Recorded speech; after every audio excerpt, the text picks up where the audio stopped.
coercive ways, I think, are going to be successful. Again, emphasizing the warmth of your relationship.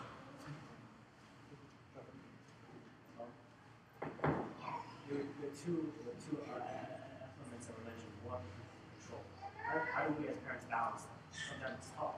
You can be very warm to a child, or you can be very controlling. So how do you give me tips on how we as parents balance those two elements? So the question is, again, how to keep the warmth and control aspects in balance, right? And again, not a simple answer. I mean, books have been written about this very topic.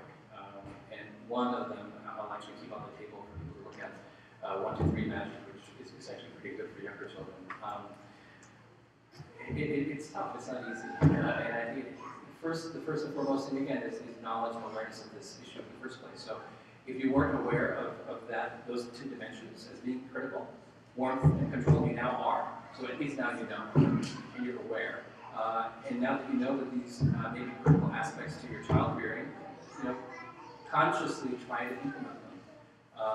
Again, take small moments during the day when you come home from work and your children are there to engage them, talk to them, hug them, kiss them, spend time with them. Have the quality time that we all hear about.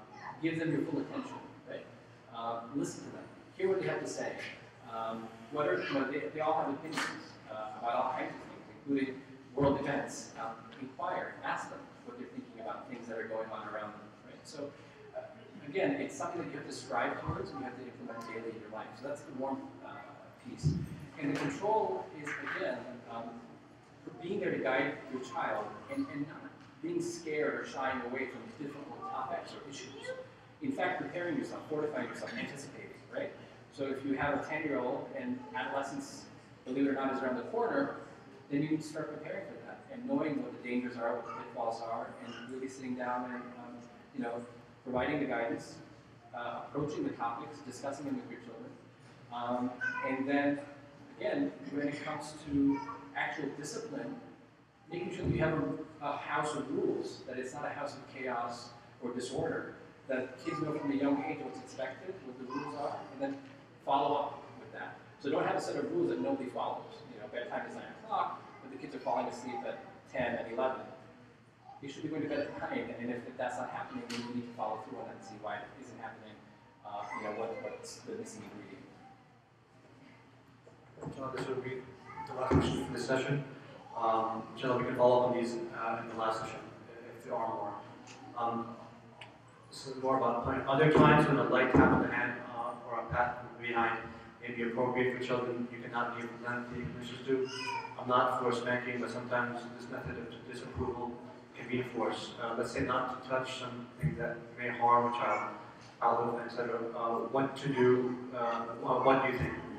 Time out in the room is great for some kids. They have all their family, their familiar possessions, and are left alone.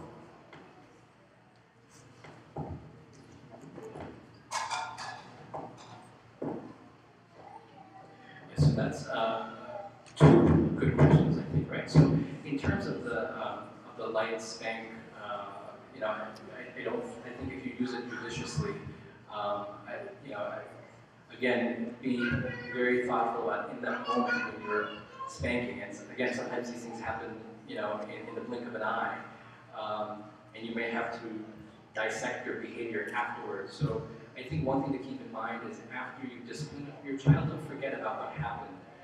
As parents, it's our job to think about the events, what our child did, and our reaction, our response. And we're going to make mistakes. We make mistakes all the time.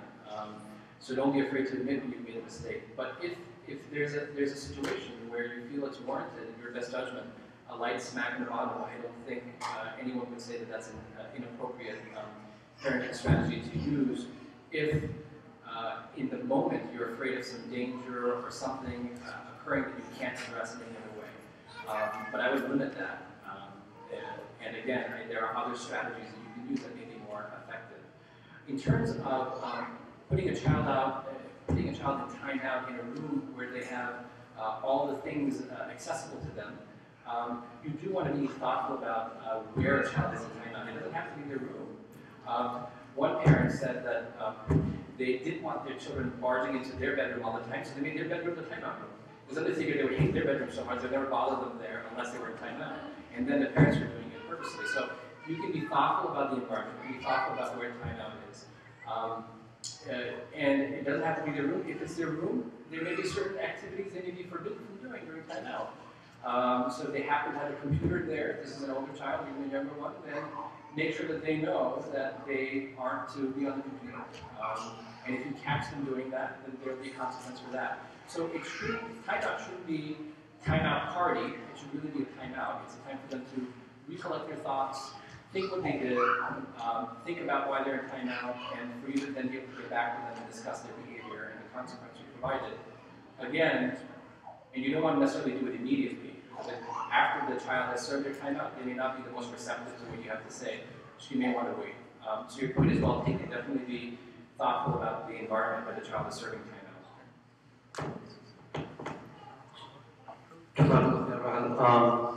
Just to recap, for the people who have come late, and you're looking at the schedule and like, what is this on session? Just a brief explanation. This is a session where we discuss the questions or topics that you want to discuss.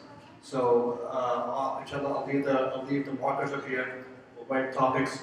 Whatever topics you want to discuss, you have two options. Either write it on the board up here, or you can write them on index cards that are on the table outside and put them in the box.